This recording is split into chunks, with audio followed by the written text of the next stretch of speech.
Assalamu alaikum muhtaram kardeşler. Hayırlı ham matur günler tilab, İhlas Mescidinin studiyasından sizni selamlayız. 11 oktyabr günü Gaziz vatanımızın, süyüklü Başkırtıstanımızın tuğan günü idi.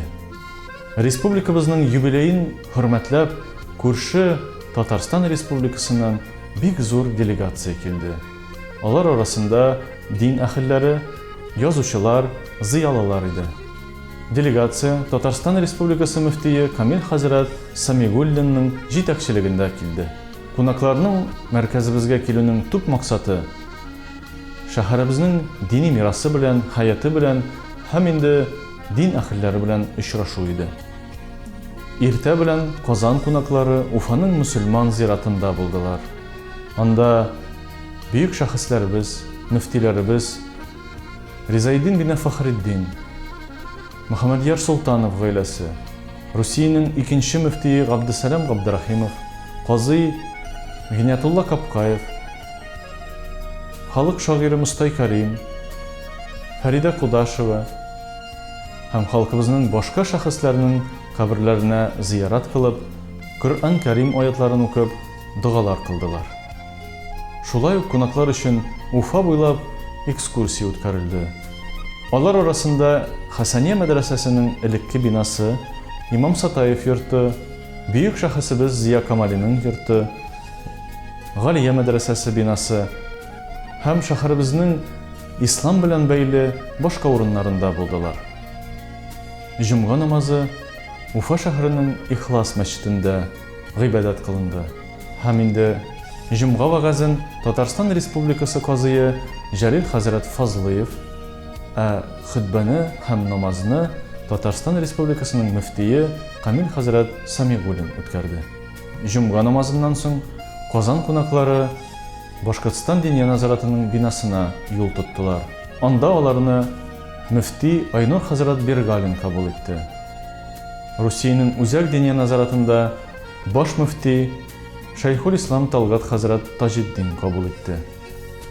Tatarstan müftiyi Talgat Hazretini tuğan günü bilen təbriklep, bulaklar tapşırdı. Indi akşamdan soň konaklar yine de İhlas Mescidine kelip, keng cemaatçilik bilen uçraşu ötkərdi. Sizning ihtibarınızga Jalil Hazret Fazlıyev'nin Cuma vagazını taqdim etamiz. Auzu billahi mineşşeytanirracim. Bismillahirrahmanirrahim. Elhamdülillahi rabbil alamin. Vessalatu vesselamu ala hayri halqi Muhammedin ve ala alihi ve ashabi ecmaîn. Aziz din kardeşlerim, Esselamu aleyküm ve rahmetullahi ve berekatuh. Bik şad sizin bilemine bugün şıraşuğa, Allah Teala özünün cennetinde de şıraşuları nasip kılsaydı. Sefer ayının ikinci cumgası var, bizinde mübarek bulsun. Allah Teala aldığı cumgalarını da birge sağ selamet gülüş karşılap, Allah Teala riza bulurluk ameller bile ötkərülerimiz nasip kılsaydı. İki gayet tanılı bulgan Seyyid-i Eyyam bulgan şu cumga günlerini zorlap mescidlerge kelülerimizge Allah Rabbimiz özünün vağda kalgan ecir savapların barşalarımızga nasip kılsaydı. Allah yurtu bulgan mescidlerde bir Allah'ını zorlap secdege baş üylerimiz dünyada bendeşirip ve kılgan günahlarımızın yarlıqanına sebepçi bulsaydı. Barığızını da şu hesaptan üzümünü de bugün Başkırtıstan'da Respublika günü şu beyram bile tebrik etem. Allah Teala her kaysımıza hayırlı ömürler verip, hayırlı maksutlarımızga erişirge nasip kılsaydı. Hem Allah'ın selamı bile selam diyeyim. Esselamu aleyküm ve rahmetullahi ve berekatuhu diyeyim. Muhterem cemaat, tertib ezgine özgerdi demezsiz indi. Bizden kelişi binşe, bizden müftiyimiz, Mine Kamil Hazret mında katnaşa, Mine min hadir oturgan yerden biraz vaaz söyleyeyim de, hutbet ayağını alıp, hutbeleri okuyup, Cuma'nı bizden müfti Hazretimiz aparasak. Ben müfti varında tayak tutup, hutbet söyleyip, Cuma'yı tuturga jiragım jitmeyin dedi, koytbaşı yaşısı da var bir.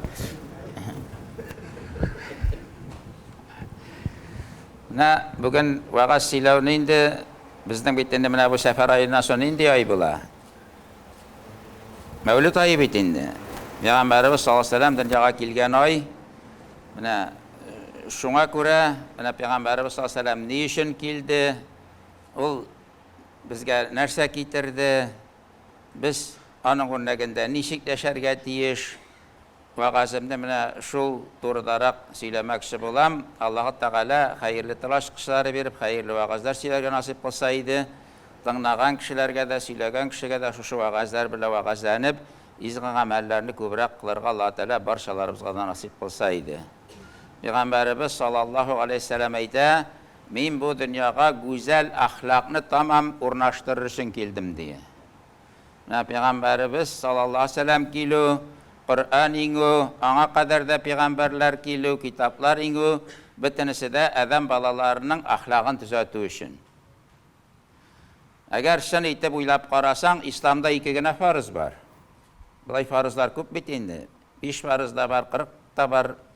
Әмма хакыйкатьтә 2 фарыз бар. Берсе без Аллаһ Тәгаләне танырга тиеш, икенчесе безнең әхлагыбыз гүзәл булырга тиеш. Харамнан тыелу, харамнардан тыелу фарызларны үтәү, менә шушы әхлакны төзәтү механизмнары булып тора. Allah haramdan tıyılmışı, farzlarını ütemişi, əxlaqını düzəltib, kəmələtə erişdirib bulmuyor. Şuna görə farzlar bizə məcburi qoyulğan, haramlar bizdə məcburi tıyılğan. Biz mənə şu yol bilən, amma sonғы maqsad namazda, orazada, hacda tügül, sonғы maqsad nərsə? Güzel əxlaq. Sen jağılıb manqayların tişirgənşi namaz oxusan da namazların tişirgənşi, əxlaqın tüzük bulmasa, sana cennet yok. Şolay bitin. Şuna göre biz bunu dürüst anlarga gerek. İbadet İslamiyede indi Kur'an'da 6240 ayet var deyip eytiler. Türkler eytiler 6666 deyip bu sifirler turunda indi. Müfti Kamil Hazret'nin bizden каждый может стать Kur'an hafizim diyen kitabı var. Anda bu ayetler ne için şuşlay sanalgan, nişik bu sifirler kelip çıkkan, olanda bik maturgan anlatıp bire. Bugün anın keregi yoğan anlatıp durunun hem milyonga yakın hadis var deyler. Şuşu 6200 Kur'an ayeti, milyonga yakın hadis, hakikatte 4 kağidege sıyıp ite. Tüzük ahlak bile İslam boyunca yaşağı 4 kağidege sıyıp ite. Biz bunu özümüzde bilirge gerek. Başkalarga da anlatırga gerek. Bugün kızganışqa karşı İslam dini turunda pay vakit bik tiskari məlumat bireler. Massikülə məlumat çaralarında da, jurnallarda da İslam din deydir korkunç din, İslam din deydir naşarlıqqa şaqıratırgan din deyip biz namaz oquşçular, məşidge yürüyüşçüler birinciden özümüzün ahlakımız düzük matur bulurga deyiş. Bugün bizim halkımızın dini ilimi yok. Tüp halkımızın. Yani bugün biz məşidge münəmdə cümqada bir-birimizge küp görünsək də, bugün Ufanın neçə prosent halkı cümqada məşid namazında, məşiddə oturadır deyib oylaysınız. 1% var mı ikən? 99% neşik yaşayan şola yaşı bulup çığa bitiyini. O 99% halk əli Qur'an ayətinin də nərsə ikənin bilmir, hadisinin də nərsə ikənin bilmir. Amma biz nə? Belə özü məşiddə yeri özü şunday deyir. Bizə qarab İslam dininə beyə verəm. Biz əxlaqımızı düzəltməsək, məşidlərə yerib də bizim əxlaqımız matur bulmasa, biz İslamını naşar yaqdan göstərişlər, İslamğa qarşı dəvət aparışlar olub durarız. Qızğanışqa qarşı özümüz bunu diləməsək də. Şuna görə ən birinci oranda güzel əxlaq, Peyğəmbərimiz sallallahu əleyhi və səlləm etdi. Mən güzel əxlaqını tamam yeryüzünə ornaşdırır üçün gəldim dedi. Etdim, indi mən 4 qağidəyə sıyıb etədim. Ən birinci qaqidə yaratı. Biz Allah-u Teala'nı həmənin bütün məxluqatın yaratırğa deyiş, məhəbbət gözü bilə qararğa deyiş. Əgər kişinin könlündə iman, Allah-u Teala'ya qarata yaratı bulmasa, məhəbbət hissi bulmasa, o kişi qırğan ağaç şekilli bular. Mənə qırğan ağaçını görgəniniz vardır. Anın indi ağaç ikənində bilib bula, vaqtında kişsən əlanı düzülüş materialına da kullanıb bula, yağıb da bula. Amma o ağaçның nərsəsi yox. Kiləşəgi yox, olturğan sayın şirib, yoxqa шығıb bara. Mənə biz ədəm balaları da, əgər bizдің könlümüzdə iman bulmasa, Allah-u Teala'ya məhəbbət bulmasa, biz də yoxqa çıxabız. Allah Teala Kur'an-ı Kerim'de "Euzubillahi mineşşeytanirracim ve laqad kezzebellezine min qablihim fekeyfe kana nakir." bir генә динсез кавымны да җир йөзендә тотмыйм, икенче динле, хәерле кавым белән алыштырам диде. Бүген бездә Татарстанда, Башкортстанда без бик сакланган Көнбатышта туучыларга караганда кызганычка каршы үлүчеләр ничегрәк? Күбрәк. Аллаһ Тәала димәк безне икенче кавым белән ишәп бара, алыштырып бара. Менә безгә әз генә уйланырга бу мәсьәләдә урын бар. Чөнки безнең күңелдә иманга да, Аллаһ Тәгаләгә дә урын калмаган, безнең бөтен күңелне дөнья биләп алган. Безгә теге сабит заманда бар бит, теге урбайт кусук побольше, удрайт подальше дип. Әле без һаман шул принцип буенча яшибез. Без эш арасында намаз укыйбыз. Намаз арасында эшләмибез. Аңлата алдыммы, юкмы? Әле без намаз укучыларда эштән бушаган арадагына тиз генә намаз укып алабыз. Әле безнең бүген намаз укучы әбиләребез дә, безнең әбиләре иртәнге намаз белән өйлә арасы, өйлә белән икенде арасы диеп тормышнап баралар. Безнең әби бабайлар да әле мин хәтерлим, хәзер безнең намаз укый торган әбиләребез дә, мондый әбиләребез дә фәлән Сирияны белән фәлән Сирия арасында ашарга әзерләсәм, бу ике Сириялар арасында муша кирип чыксам диеп, тормышны Сириялар арасында барабыз. Менә бу безнең күңелебезнең дөрес түгел икәнен күрсәтә. Әгәр кешенең күңелендә Аллаһка мәхәббәт булмаса, менә ул Аллаһка мәхәббәт булып иман китергән күңел, менә зур электр станциясына тоташкан электр челтәре шикелле, менә бу утлар бит инде электр станциядан энергия килмәсә, булар сүнәләр, шулай бит инде. Без Аллаһ Тәгаләдән энергия алып торган шикелле булабыз. Әмма бүген безнең бөтен күңелебезне дөнья бәйләп алган, нәфсе бәйләп алган, һәм без бүген фақат шуның аркасында үзебезне генә кайгыртып яшибез. Аллаһ Тәгаләдә күңелендә мәхәббәт булмаган кеше ул әтиәнисен дә ярата алмый. Менә бүген ашык мисалы бит, күпме кеше әтиәни белән яши. Һәм балалары булган әтиәниләр белән картлар йортлары тулган. Әтиәни генә түгел, баланы ярата алмый бит. Баланы Аллаһ Тәгаләне ярата алмаган күңелнең аның әтиәнине дә, күршене дә, туганны да яратырлык кеше юк. Бала яратырлык та кеше юк. Баланы без бүген үзебезгә мәшәкать чыгаручы, үзебезнең нәфсебезне канәгатьләндерү өчен эш эшләүгә камашаулаучы итеп кенә карыйбыз. Шулай бит инде. Менә бүген намаз укучылар дингә ирек бирелгәнгә 30 елга якын вакыт үтеп китте. Кайсыбызның 8-9 баласы бар? Бер көнне онык белән сөйләшеп утырам. Газ юк иде, мин әйтәм, су кермәгән иде, ут юк иде, 6да янадыр, 10да сүнәдер. Әни мәрхүм әйтә, мин җылаграк булганмын инде, шуңа күп сөйләшәмдер инде. 19 шырпы төбе санадым бер көн иртә белән. Димәк 19 мәртәбә лампа кабызган бит инде. Шулай бит инде. Тәннәр селе суыклы булып китте. Шул вакыт кызулыгым белән дисат та юк иде дигәнмен. Аны әйтә, ай бабай рәхәт булган икән ди. Дисат юк иде. Менә шул шартларда бит әти-әниләр, әби бабалар 7-8 баланы аякка бастырганнар. Шулай бит инде. Бүген карагыз, нинди шартларда яшибез. Мин җомгага чакырып йөрим кешеләрне, бу вакытым булганда җомга көнне укырга чакырып йөрим өлкәннәрне. Менә караганчы ел балалары иң мәхрүм калган балалар инде. Алар яшьлеге дә булмаган, сугыш вакытыннан фирма. Шунише әбиләрне җомгага чакырып йөрим. Берсенә кердем. Җәлиленем ди, без кичкенә вакытта коммунизм була дип сөйлиләр иде. Менә ди, шушыдыр инде ул ди, акчаны китереп бирәләр, пешәрне китереп бирәләр, саламны китереп бирәләр, ашлыкны китереп бирәләр, тегермәнне килеп тарталар. Нәрсә ашыклыйсак шул бар. Әле ул мәчеткә йөрми, ничек итеп шөкер итә, карагыз аны. Менә без бүген шушы Аллаһ Тәгалә мәхәббәт булмагач, бер-беребезне ярата алмыйбыз, бер-беребезне күрә алмыйбыз, бер-беребездән көнләшәбез. Менә шуңа күрә иң беренче бер ярату. Менә мисал өчен мин Ильяс хәзрәтне яратам, ул мине ярата. Я булмаса менә Харис Бәдретдинич минем турыда матур сүз сөйли, мин дә аны кайдадыр мактыйм. Бу яратумы, юкмы? Бу бит бартыр. Сәүдә бит бу, әйме? Сине яраткан кешене ярату, сине мактаган кешене мактауның нәрсәсе бар аның? Allah Teala ita Qur'an-ı Kerim'de Gızebillahiminectanayim ve la testavil hasenete ve la seyyi'e. Sina bir kişi naşarlık işlese yaxşılık bile cevap qaytar diye. Seni maqtıyma, xorlıyma, biz bir kim turunda da naşar süssilerge diyiş Түгел. Пeygamberimiz sallallahu aleyhi ve sellem aytты, Аллаһ Тәгалә сезгә әти-әнигезгә караганда да якынрак ди. Абдулла Тукайның да шигыре бар бит.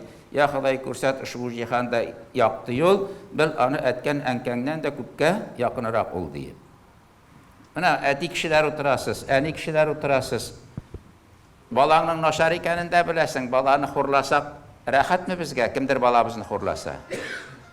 Кешедән дошман ясыйсын килсә, баласын хурла дигән сүз бар бит.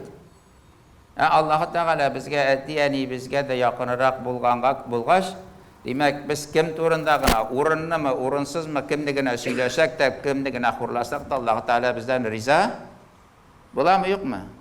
Булмый. Менә без балабызны хурлаганны яратмаган шикелле, Аллаһ Тәгалә бер кемне дә хурлаганны яратмый.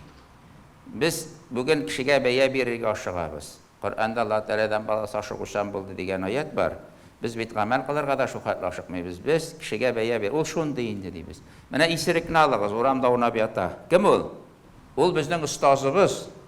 Ашуланмасагыз. Аллаһ Тәгалә Коръәни Кәримдә әйтә, "Әгъүзу биллаһи минәш шәйтанир-раҗим, я әйюһәлләзина аману иннамал хамру вал майсиру вал ансабу вал азламу риҗсун мин амали шәйтани фәҗтәнибуһ" диде. Исерткә шешу, отыш уеннары, багышчылык, сихер белән шөгыльләнү бар да шайтан гамәле, якында бармагыз диде дә, наглядный пособиесен урамга чыгарып сузып салды. Күргәзмәс бак. Ичмәсәң шушы хәлгә төшәсең ди. Без ул исереккә Аллаһтан рәхмәте юк дип әйтә алабызмы? Ул иртәгә тәүбә кылып, изге гамәл кыла башлыйган, Аллаһ Тәгаләнең безгә биргән бу дәресен нәрсәгә алыштыра? Коръәндә аят бар бит, Фуркан сүрәсе 70-нче аят. Берәү тәүбә кылып, изге гамәлләр кыла башласа, мин аның әввәлдәге гөнаһысын савапка әйләндеремен ди. Шуңа күрә тәүбә кылган кешенең әввәлге гөнаһысы юк. Бездән бер күршебезме, бер кемме мәчеткә йөри башласа, ул фәләни, ул төгәни, ул үзенең үткәрен белми, бүген мәчеткә йөри башлаган дип, иң беренче аның үткәрен тикшерә башлыйбыз. Мин комган тотып, артымны жуып, мәчеткә бара алмыйм инде димибез, теге барган кешене тикшерәбез. Җайлы бит. Менә берәү гайбәт сөйли, Аллаһ Тәгалә гайбәтне безгә харам диде. Теге гайбәт сөйләүчене шәйнә бузасы килә, ул бит безгә дәрес бирә, гайбәт сөйләмәгез, менә нинди күңелсез хәл дие. Теге исерек тә играу автоматын янында басып торып, бөтен дәүләтен югалтып, бүген урамда бумыш булып йөри торган кеше дә, алар менә шушы отыш уеннарның, аракының, гайбәтнең безгә ни хәтле начар эш икәнен күрсәтәләр, безгә дәрес бирәләр. Без алар өчен дуа кылырга тиеш. Урамда уйнап яткан исерек өчен без дуа кылырга тиеш. Раббым миңа тәүфик, хидаят бир дип, ул безгә аракыга нәфрәт уятырга тиеш. Без исерекне яратмыйбыз, әмма аракыны нишибез? Кызганычка каршы яратабыз. Араксыз туй ясап булмый, араксыз күңел ишеп булмый. Теге 99% халыкта шул бит әле фикер. Менә без акылыбыз намаз белән тәрбияләнмәгәнгә күрә дөрес нәтиҗә ясамыйбыз. Без Аллаһ Тәгаләнең һәрбер бәндәсенә мәхәббәт хисе белән карарга тиеш, дуа кылырга тиеш. Ибраһим әдһәм каяндыр үтеп барганда бер исерекне күрә, аунап ята, авызыннан пычраклар килгән, чебен җыелган. Ей Аллаһның бәндәсе ди, ничек шушы хәлгә төштең ди, чиста ширамгә чыгара да авызын җуып китә, чебеннәр килмәсен дип. Икенче көнне Аллаһ Тәгаләдән Ибраһим әдһәмгә аваз килә. Ибраһим әдһәм ди, син аның авызын чистартып дуа кылсаң ди, мин аның күңелен чистарттым синең дуаң бәрәкәтендә ди. Икенче көнне тәүбә кылачак ди. Менә без бер-беребезгә кемнең кем булуына карамастан Аллаһ Тәгалә яраткан икән, димәк ул аның кешенең бу дөньяда ниндидер миссиясе бар. Biz яхшы ягын күрә белергә тиеш. Шуның белән мәхәббәт күзе белән бер-беребезгә карарга тиеш. Бер математика укытучысы дәрес бирә икән, тактага яза икән, 1 9 9 2 9 17 3 9 27 4 9 36 5 9 45 язып бетергән икән, балалар шакалдап көләләр икән. Нәрсә булды? 2 9 17 түгел ничә? 18. Балалар дигән укытучы, нишләп сез 9 дөрес җавапны түгел, бер ялгыш җавапның беренче күрдегез? Бер бабай оныкларына кунакка килгәч көлеп җибәргән икән, бабай синең алда бер тишең юк икән дип, оныганнан да каты көлә икән. Бабасы әйтә икән, оныгым, син ничек минем 31 тишне күрмәдең, мине төшкән тишне күрдең. Менә бездә бит бер-беребездә безнең бик күп яхшы сыйфатларыбыз була. Без ул уннаган, 20ләгән, 30лаган яхшы сыйфатны күрмибез, әмма бер кимчелекне күрәбез, сөйлибез, нәфрәтләнәбез. Менә ул безнең бик җайсыз җиребез. Biz bir-birimizdәге матурлыкны күрергә кирәк, матур якны күрергә кирәк. Пәйгамбәрбез саллаллаһу алейһи ва сәллям әйтте, начарлыкны карамагыз, начарлыкны тыңламагыз, начарлыкны сөйләмәгез. Әгәр шулай эшләсәгез, начарлык шуннан куәт алыр, сез начарлыкны таратучы булырсыз ди. Әгәр менә без шушы иң беренче кагыйдә исламның ярату дигән бөтен мәхлукатны яратсак, Аллаһ Тәгаләне һәм аның бөтен мәхлукатына мәхәббәт күзе белән карасак, безнең бердәмлегебез дә, дуслыгыбыз да, тормышыбыз да бик күпкә матур булыр иде. Менә икенче кагыйдә шушыннан килеп чыга. Икенче кагыйдә берәүгә дә зыян салма. Пәйгамбәрбез саллаллаһу алейһи ва сәллям әйтте, мөселманның теленнән дә, кулыннан да башкалар зыян күрмәсләр диде. Башка мөселманнар димәде. Теленнән дә, кулыннан да башкалар зыян күрмәсләр диде. Ислам, мөселман, сәлам, сәламәтлек бер тамырдан алынган, тынычлык дигән. Тынычлык дигән табы. Һәм Пәйгамбәрбез саллаллаһу алейһи ва сәллям әйтте, табигать Аллаһ Тәгаләнең гаиләсе диде. Димәк, син кулың белән дә, телең белән дә кешеләргә дә, табигатькә дә зыян нишәмәскә тиеш, салмаска тиеш.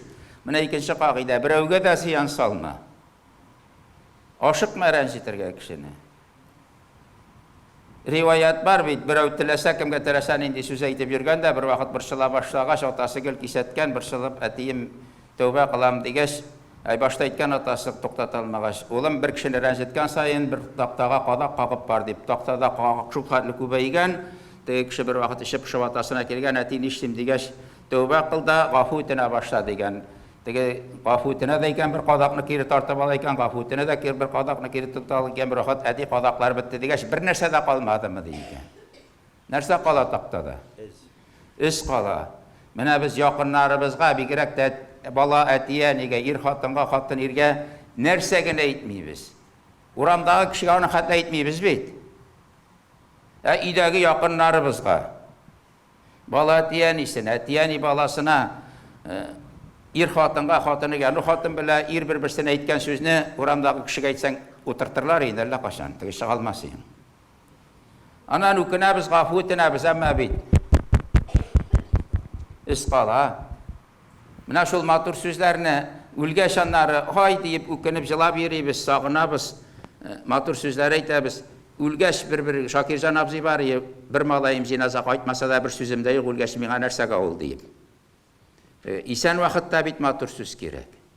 Исән вакытта бер-беребезнең күңелен җәрәхәтләмәскә кирәк. Менә шуңа күрә икенче кагыйдә, берәүгә дә зыян салма. Менә шәригать шуның хәтле камил корылган. Диңгез кырыена утырып тәһарәт аласың икән, диңгез суын ушыңа алып, авызыңны шайкарга хакың бар, әмма шул авызны шайкаган суны диңгезгә төкергә хакың бармы? Юк, диңгез суын рәнҗетү диңгезгә зыян китерү була. Менә шәригать шуның хәтле итеп караган. Шуңа күрә бер икенчесе зыян салмау. Өченчесе шөкер итү. Свердловскийга бардым, анда минем класс җитәкчем бар, менә хәзер аңа 92 яшь инде. Шуның хәлен белергә дип бардым. Поездда бер баптист белән эләктем. Үз динен мактый инде. Үз динен мактый да бер 5 минут, 10 минут бөтен кешелекне сүгә, тормыш начар дип. Тагы үз динен мактый да, мәйтәм, синең динеңдә шөкер итү дигән әйбер юкмы әллә? Мәйтәм, бик мактыйсың. Менә безнең ислам дине шушы 4 кагыйдәгә сыеп беткән дип, 4 кагыйданың да тамышынчы шөкер кылу бит инде. Аннан дуслаштык, Уренгой ягына барады. Мен Свердловда әйберләрне күтәреп төштеле. Менә шуңа күрә без шушы үзебезнең матур динебезне матур иттереп башкаларга аңлата белергә кирәк. Менә өченчесе шөкер итү. Шөкер итәбезме бүген? Аллаһ Тәгалә Коръәни Кәримдә гузебиллаһи минәш-шәйтанир-раҗим, "Кул хуваллази аншаәкум ва җагала лакум ас-сам'a вал-абсара вал-аф'ида қалиллән ма ташкурун." Мин сезгә күрергә күз бирдем, ишетергә кулак бирдем, камил акыл белән яраттым, тәэсирләнә торган күңел бирдем, шушының гына шөкранәсен кылып бетерә алабызмы дигән. Бер ир кешегә кеше йомышын үти торган юлына операция ясаганнар. Кеше йомышын үти алмыйча бик тилмергән инде. Ирләрдә була бит инде ул, бигрәк тә картайгачыннан. Операциядән кайтып өенә утыргач бер вакыт җылап җибәргән. Малай әйтә икән, әти ник җылыйсың дигәч, улым кара әле дигән. Мин шушы бәладән коткарган өчен 80 яшьлек карт икән инде. Врачка җылый рәхмәт укыдым дигән. 80 ел шушы бәхетне миңа биргән Аллаһ Тәгаләгә бер мәртәбәдә рәхмәт әйткәнем булмады. Карагыз, без бит Йөрибез, аякларыбыз төзек, күзләребез күрә, колакларыбыз ишетә. Шушының да бит шөкранә, без бит шушының шөкранасын кылып бетерә алмыйбыз. Менә мин теге мәчеткә чакыра торган әбине әйтеп күрсәттем бит. Менә тормышны карагыз, 10 ел артка чигенеп карагыз, 20 ел, 30 ел, 40 ел. Кашан 30 ел элек әйбәтме, бүген әйбәтме? Кигән киемне карагыз, ашаган ризыкны карагыз. Безнең бабайның абысының хатыны бар, әҗәл авыртуы дигәч, булай итеп күрсәткән. Виноград кабасы килгән инде. Кыш көн ул вакытта виноград түгел, алма да юк иде бит өстәлдә. Бүген җиләк бар. Кышның теләсә кайсы вакытында җиләк кабасын кисә, җиләк тавып була кибет. Акча да бар, Аллаһка шөкер. Бөтен нәрсә бар, әмма шөкер итмибез. Бер әүлия янына бай кеше килгән, байлыгым бик күп, байлыгым кимесен өчен нишлим дигәч, теге әүлия әйткән, байлыгыны киметәсен килсә зарлан дигән. Теге бай кеше әйткән, зарлана алмыйм бит дигәч, алайса кимем инде дигән. Бүген без ач та түгел, ялангач та түгел, әмма нишибез? Авыз өч кенә төрле эшне эшли. Я ашый, я зарлана, я гайбәт сөйли. Малайдан зарланып, малай яхшырмый, киленнән зарланып, килен яхшырмый, хөкүмәттән сүгеп, хөкүмәт яхшырмый. Яхшы якны күрергә белергә кирәк, яхшы якны сөйли белергә кирәк, яхшылык өчен тырыша белергә кирәк. Һәм 4нче кагыйдә кирәкмәгән җиргә кысылмау. Менә без балаларны да кай вакыт кирәгеннән артык өйрәтәбез. Кай вакыт мин багасында бустайлар әйтә, кысылмыйбыз инде Җәлил хәзрәт, тик кенә утырабыз ди. Безнең күрше Мубарак Шаби бар иде. Карт кешенең сүзе Киринский акчасы шикелле, үзе күп кыйммәте юк дидер. Син сөйләп торасың, яшьләр үзенчә эшләп тора, шулай бит инде. Аннан әйтәсең, инде кара сезнең шәйбәт булган икән, хәзер без дөрес уйламыйбыз инде диеп. Син начар эшләдең дип талашып булмый бит инде малай белән килен белән. Шулай бит инде. Менә өйрәтмибез инде, өйрәтмибез дип әйтәм, кызыгызга кияүне ничек кирәк, кияү белән команда итәргә өйрәтәсем, әзрәк була инде дие. Малайга да килен белән ничек команда итәргә икән өйрәтәсем, була инде дие. Менә беренче казый безнең Татарстан Саматов бар иде. Урнижмакта булсын, менә иртәгә аның да туган көне.